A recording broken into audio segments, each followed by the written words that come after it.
Embryo adoption round 2. My name is Annie. If you haven't seen our TikTok, my husband Colton and I had our son Shepherd through embryo adoption. Just a little backstory, my husband Colton has Sertoli cell only syndrome, so he basically just doesn't produce any sperm. We did start our fertility journey doing 3 IUIs with donor sperm, all of which failed.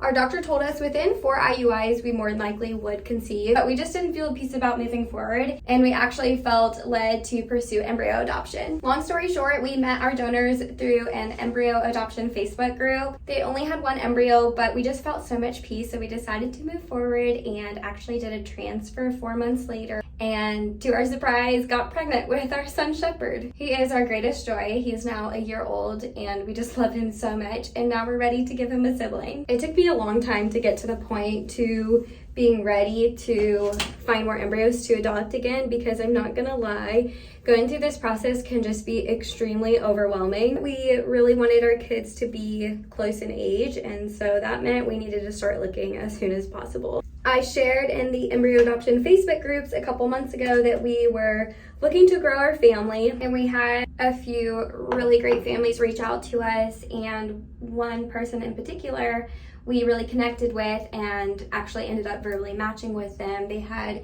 3 embryos. It was 2 boys and a girl, which was seriously like our dream family, but unfortunately a few months later we found out our clinic wasn't able to accept the embryos, and so we were back to square one. I was in a mindset where I was like, okay, I'm done. I'm not doing this again. It's too overwhelming. It's too stressful. I just want to enjoy the season with our son. And so I waited a week, and then I felt ready to post again. So I posted. One girl reached out to me who we'd actually spoken with over the summer. In the summer, she only had 2 embryos, but she has another recipient family that she had donated to, and that recipient family was done growing their family, and they had 2 remaining embryos that were going back to the donors. So the donors now had 4 embryos. Obviously, we would be so thankful for whatever we could get.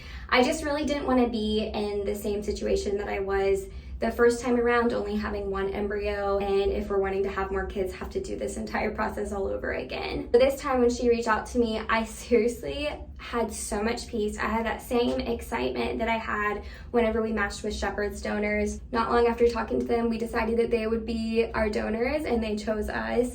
And a few weeks after that, we just found out the other day that our clinic has approved of the embryos, and we are so happy and so excited to move forward. The last time that we went through this process, we used the NRFA contract. It was like $350. The attorney was really great and helpful, and she drafted up a contract for us. This time, Colton is an attorney, and he's just going to handle the contract for us.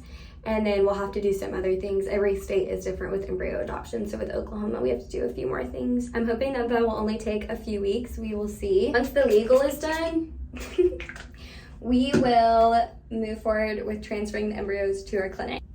Last time we used optimized couriers, and we'll probably use them again because they just made it so easy and they did it so quickly. I have to concentrate when I do this.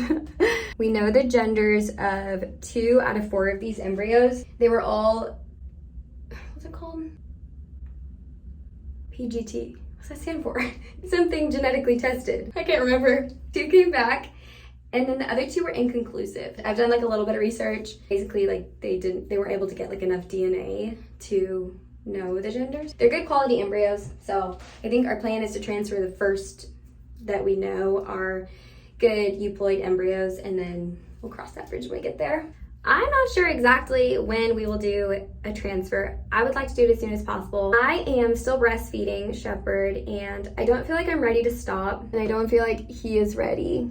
My doctor did say that I could continue to nurse him once a day for comfort if I were doing a medicated cycle.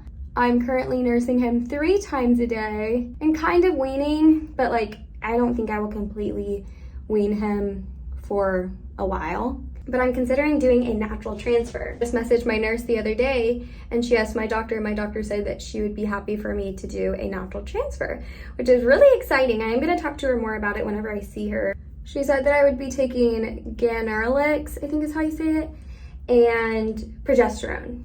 I just scheduled my cis and mock transfer. The mock transfer is basically just to make sure they know exactly where they would put the embryo when they do the actual transfer, and then the cis is where they put saline into your uterus to check for any polyps or cysts. I got that scheduled for this coming Monday, which is in less than a week. So I'm excited to go back to the clinic, and I'll definitely bring y'all along with me. And I'll be asking my doctor the questions about breastfeeding during a cycle and doing a natural transfer. And I'll be sure to include that in the next video. I'm making it a personal goal to update y'all and continue YouTube, because last time I started YouTube, I quit. Infertility is hard and it can be lonely, and you shouldn't have to do it alone. Thank you guys for watching. I will see y'all at my doctor's appointment next week.